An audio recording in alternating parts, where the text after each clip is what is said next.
இன்னைக்கு வந்து நயனார் நாகேந்திரன் வந்து பிரஸை சந்திச்சிருக்காரு. சந்திச்சு நாங்க சொல்ற வேட்பாளர் தான் தலைவரா வருவாரு அப்படின்னு சொல்லியிருக்காங்க. அந்த வேட்பாளர் எடப்பாடி பழனிசாமி தான் அப்படின்னு பேசுறாரு.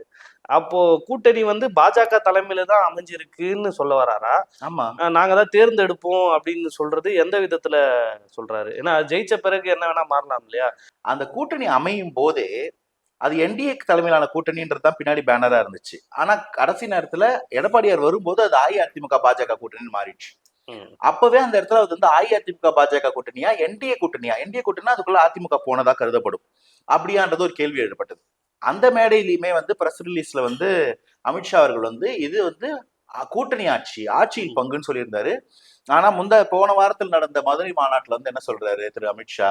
கூட்டணி ஆட்சி ஹை, பாஜக ஹை அப்படின்னு சொல்றாரு. அப்போ இது கூட்டணி ஆட்சினா ஆட்சியில எங்களுக்கு பங்கு இருக்கு அப்படின்னு சொல்றாரு. அதோட நிப்பாட்டல.